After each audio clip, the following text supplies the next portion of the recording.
So ayan mga lods, ating Chicago balls. Yan, ang nilagyan na lang natin ng plastic na ano, dinikit na lang natin yung plastic, pinakang tainga ng ating balls kite. Hindi na natin nilagyan ng pangalan. Okay na yan, simpleng design na lang. Ayan ang ating ano, test fly na lang ang kailangan ito. Kaso ang problema, maulan mga lods, maputik, napakaputik. Ayan, may putik na to. Cause I don't give a fuck what you say. Yeah, I'ma do shit my way. Okay mga lods, good morning. For today's video ay pinabalta na natin ang ating Chicago balls, ang ating Dikarabo ang buntot. Ayan, ang ating saranggola ay pinabalata na natin. Bali parto ito mga lods ng ating saranggola. Ito yung parto natin. Ay papakita ko sa inyo mga lods ang ating saranggola, kung anong itsura ng ating saranggola nung mapabaltan. Tara mga lods, let's go! So bali ipapas forward na lang natin mga lods ang pagpabalat natin itong ating saranggola para hindi mapuno ang ating ano ng cellphone. Full storage na tayo mga lods, kaya papas forward na lang natin ang ating ano, tsaka medyo maingay sa bahay kaya papas forward na lang natin ang video natin, yung pagpabalat ng ating saranggola. So tara, let's go, pass forward na natin mga lods.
So ayan mga lods, ating Chicago balls.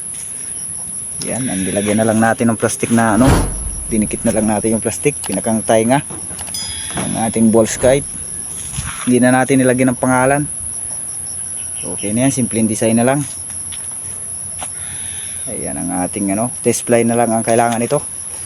Kaso ang problema, maulan mga lods, maputik, napakaputik. Ayan, may putik na tuloy ang ating saranggola. Ayan, kamiro na ng putik dahil tag-ulan mga lods. Grabe ang ulan dito sa amin. Ayan, eto siya. Bali, iti-display na lang natin ang ating Gorion. So, ayan ang ating Gorion mga lods. Grabe ang ulan. Grabing putik. Suksok muna kaya natin ito din eh. Ay, hindi maisuksok mga lodi. Hindi maisuksok sa bubong ang ating saranggola. Walang patungan.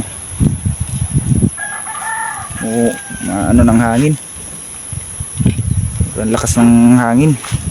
Mahangin na maulan dito sa amin mga lods. Ayan, ito ang ating saranggola, natapos din natin. Ayan,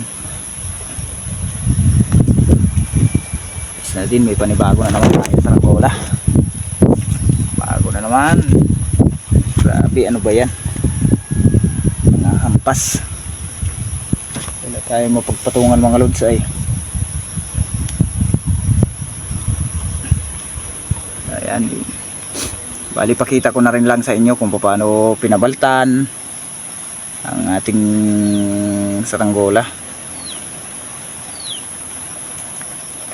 Eto, yan ang ating kawayan.